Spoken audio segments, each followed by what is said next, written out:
ઈ કરતા તો અમારી વિસાવદરની ચૂંટણી હારી વગર કાગળીએ લાખ લાખ રૂપિયા આપવા ભાજપ વાળા નીકળ્યા હતા. કોઈ કાગળ નહોતા માંગતા, સીધું એમ કહેતા કેટલા મત છે, ઓલો એમ કે 5 આલે લાખ.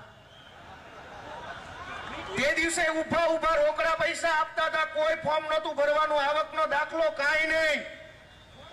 માણા હામો મળે તરત જ લાખ રૂપિયા, 2 લાખ, 5 લાખ, 20 લાખ, 50 લાખ, 1 કરોડ. ચૂંટણી આવે તો પૈસા છે, ફોર્મ નથી ભરવું પડતું, નોંધણી નથી કરાવવી પડતી, ઉદ્યોગ શ્રમમાં કાંઈ ન હોય તો સીધા ઉભા ઉભા રૂપિયા આપે છે. પણ ચૂંટણી વહી જાય પછી આપણા છોકરાને ભણાવવા માટેના પૈસા લેવા માટે લાઈનમાં ઉભા રહેવાનું.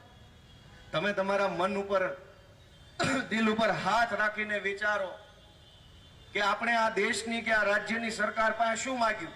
કશું જ નથી માગ્યું. ખાલી હીરા નહીં, જાત ઘસી નાખી અને ગુજરાતને અને જીવનને બેયને ઉપર લાવવાનું કામ આપણે કર્યું છે. આપણે સરકાર પાસે કાંઈ નથી માગ્યું. કોણે માગ્યું? કોઈએ કાંઈ નથી માગ્યું. સરકાર પાસે કોઈએ કાંઈ માગ્યું નથી. પણ આપણે આપણી મહેનતથી જેટલું થાય એટલું ઊભું કર્યું. આપણી મહેનતથી સોસાયટીઓ બનાવી, આપણી મહેનતથી બિલ્ડિંગ બનાવ્યા, આપણી મહેનતથી છોકરા ભણાવ્યા, આપણી મહેનતથી એને ધંધે ચડાવ્યા.